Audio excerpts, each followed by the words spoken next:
So there are often this question of how to analyze the market. What should I do? I'm flipping homes, I'm wholesaling. What should I do? I'm going to give you 12 steps. Okay. Number one, always look at the comparable sales. That's the first step you're going to check. So for instance, if you just drop me in Hershey, Pennsylvania, and I've never been there. I've been to other places in Pennsylvania, but not Hershey. Sounds delicious, by the way, Hershey's bar. But anyway, so Hershey, Pennsylvania. If you drop me there this afternoon, and you tell me, let's make a deal happen. The first thing I'm going to do, I'm going to sit on Realtor.com and I'm going to look for comps. I'm going to choose a specific type of homes. So let's say I'll choose a zip code. Maybe Hershey has 3-4 zip codes, I don't know. But I'll choose a zip code and I will look for a specific type of home. So I'm going to say single family homes or duplexes, triplexes, fourplexes. But I'm going to use single family homes. And I'm going to see which one is the lowest price home on that market. And then I'm going to start comparing, why is it lower? Is it because it's smaller? Is it because it needs rehab? Is it because the seller is distressed? In residential homes, you're trying to find a price difference. In commercial, you look for value opportunity. In residential, you look for price differences. You're looking mostly for distressed situation, not distressed property as much as a distressed seller. So you will find, I'll give you an example. 2 nights ago, my son, 17, said, okay, let's say we want to make a deal right now in this area in Los Angeles. I put the zip code. I showed him within 5 minutes, I found a deal that was dropped. It was $1.6 million. They dropped it to $1.1 million. And it says right there, seller very motivated, must sell, job relocation, great opportunity, must get out of the area as soon as possible. The company's paying him to move, this guy, and he's willing to sell at $500,000 because he bought it God knows how many years ago. He just wants out to grab this opportunity and move to wherever he's moving. We got in the car, it was 7 p.m. and we drove over there and I showed him, look at the house. It's a good area, good neighborhood. $1.1 million when the area is selling at $1.4 million, $1.5 million, and it's actually 2 floors, a little nicer. That's why they wanted $1.6 million. Now at $1.1 million, if I go in and I make my offer at $1 million, they may say, no, $1.1 million is $1.1 million, and we can maybe do something creative. They can carry financing, etc. It's a distressed situation in a positive way. The guy has a job opportunity to move to. So start with comparable sales. Number 2, what are the days on market? Called DOM statistics, the days on market. You want to make sure properties do not sit too long on that market. It's a pretty active market. You will see that maybe there is a critical mass of price. Below X price, it moves very fast. Higher, it sits. So look at the median price. Median meaning half of the homes sold higher, half of the homes sold lower. You want the median price. You can Google the stuff today. And then you want the days on market. If you can get it, you can call a couple brokers. They will give you the statistics on this. Number 3, what is the condition? Make sure you understand how much the cost of rehab of any properties that you're going to identify. So you find a couple properties that seem to be selling below market, that are advertised for sale by owner, or a broker that says who must sell, who must move, motivated, lower price, make offer, and you go talk to them. So what is the condition? Now, you being an electrician, you have an unfair advantage because you can actually take properties that need upgrading electricity. That's your specialty. You can do it for pennies on the dollar. That's a huge upside for you.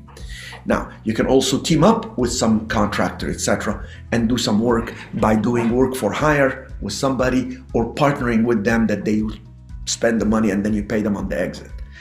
So number 4, so what's the conditions? Number 3, number 4, how long will the rehab take? One of the most important elements for success is how quickly you can get the job done.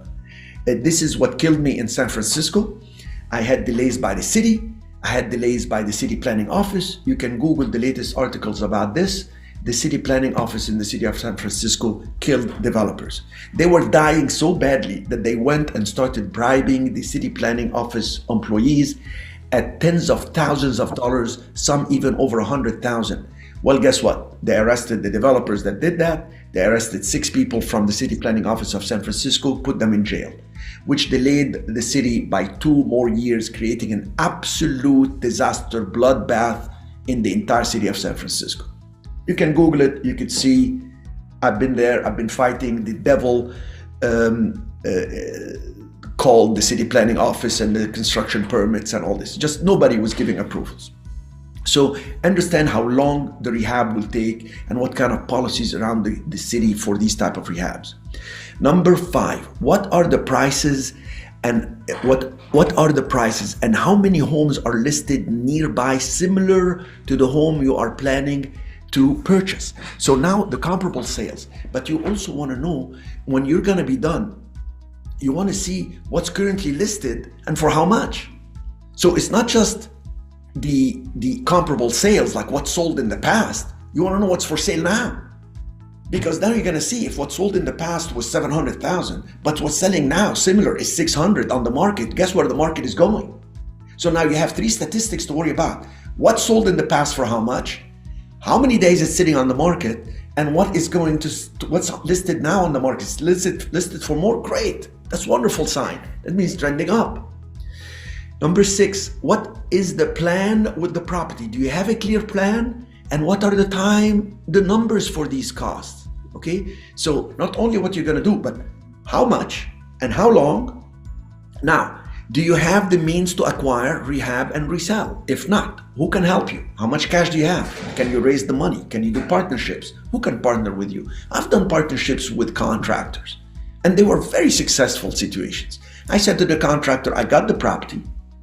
How much we're going to do the job? So he comes in and he gives me a bid. It's going to be this, it's going to cost so much. Can you do it faster? We'll try. I don't know. The construction costs are moving up and this is going to be this. This bid is only good for, it used to be a bid is good for 30 days. Now the bid is good for 5 days because it changes so fast. So then I told this guy, Archie, I'll never forget him. And Archie said to me, if you give me the opportunity to partner with you, I can do it, and then we can split profits. I said, okay. I put, the property cost me this. I have a loan for so much. You're going to come in. You said you're going to invest that. You finish it fast. We have a higher return because they have cost on holding the property. You have cost on getting the supplies and your team. And when we sell, we split this way, that way. He said, great, let's do it. And we did the project. I never had to supervise it. Every time I went to the property to visit, everybody was working. I couldn't believe it because every time I go to a property, they're on break. Everywhere in the world, every time I did a rehab, I would go there, they're taking a break. When do they work? I don't know. So I told him, how can they working so fast? And he said, I put them all on incentives. I told them, we finish fast. I'm going to share with them my portion of the gain. I walked in, this guy was painting and he's eating. It's lunchtime. The paint is going on the sandwich. I said, sir, you can take a little break to relax a little bit. The paint is on the sandwich. He said, don't worry about it. It tastes even better. It's like mayonnaise. I got to finish this fast. I mean, amazing stuff when you put incentives. I always say the study of economics is a study of incentives. All right. So what else? So we said, what's the plan? How much money do you have? And then number 8, do you have experience in the business? Now you have this unfair advantage of knowing electricity. You do one property, my friend, one property in Hershey, Pennsylvania, you will know a lot more than other people because you have that mind of how certain things work in electricity. So you will understand a little bit on the plumbing, a little bit on this. So you will not be taken and you will actually have contacts and connections and gonna get easier and easiest. And all of a sudden the game is gonna look easier. You're just getting better at the game. And number 9, do you know that area? Know the area very, very well. Because at the end of the day, where it's trending, what's happening with the area, what's happening with the brokers, what are the data on the neighborhood, etc., is going to affect you on the exit. And then finally, do you have a team to assist you? If you don't have a team, you better get that team. Actually, it's not finally. I want to tell you also a couple more things, which is, do you have a plan B? What if you can't sell it? What if you can't get out cash? Can you do it Airbnb? Can you rent it long term? Can you refinance it? Can you do creative financing, sell it, carry financing? Can you do a wraparound mortgage? And if you don't, you come on this call and I'll show you how to exit. Many, many ways to exit. The money is in the exit. Well, or if you can hold it with good financing. But I'm saying if you're flipping, like you said, I'll help you on the exit. Many ways to sell creatively. And finally, can you, when you put it under contract, before you dig deeper, can you assess all this, line up all the pieces, and instead of buying it to rehab it, can you advertise it and see if you can assign it for more money? What's the worst that can happen? You don't assign it, you're going to continue doing it anyway. And what's another thing that could happen? Somebody coming to you that say, assign it to me, no, I don't want this deal. You say, listen, you're in the business? What do you look for? Now you have properties that you can keep looking for and then assign, they can partner up. And as you know, you gain more knowledge and take more action. You have the network of people working with you, people that finance you, and then you will come to us and say, oh my God, let me set up a real estate fund. I can grow this thing like crazy, and I can go from Hershey to other delicious and wonderful areas. All right, so hopefully this will help you for some smart flipping, and you will make a lot of money. And by the way, I'm gonna throw in one more thing at you. We were doing a training for tax liens and tax deeds in Jacksonville, Florida a few years ago. This was a live training. We have a group of people that came in. They were doing extensive training with us in Puerto Rico. And we flew in there, Ashley, me, the videographer, and we had even the local investment club that wanted us to speak, etc. And we filmed a lot of things. We filmed what was for sale online, because you can do tax liens, tax deeds online. We filmed the process, we explained it, and we went to see some properties. And listen to this. You can get that list in Pennsylvania, the list of the properties that are gonna be sold because they haven't paid taxes on it. And when you go look for these low priced properties, you'll find some of them have a little sign by the city posted on the door. And several of them in Jacksonville, Florida, I don't know if, I'm sure it's gonna be the same everywhere in the country, had a sign that says this property has outdated electrical system. It has code 536 or whatever the code was, and it's scheduled for demolition. So when we went to the city the next day, I asked the lady at the city, I said, hey, quite a few of these have this code 536. I looked it up. That has to do with electricity not being safe and all this. She said, yes. I said, but it's scheduled for demolition. So if I bid on the tax lien or tax deed, will it be demolished? She said, no. If you bid on it and you get it, we give you usually a period of time during which you can actually get the electricity back to standard and upgrade it, and then you can keep it. We don't have to demolish it. Do you know how much money you can make with this? Because to hire an electrician to give a bid, that will eat me alive. But you can eat others alive, and you don't have to eat anybody. You just do the business for yourself. That's how you get stuff that is below market for pennies on the dollar in Pennsylvania without losing your shirt. As a matter of fact, you'll buy a beautiful sweater in the winter in Pennsylvania.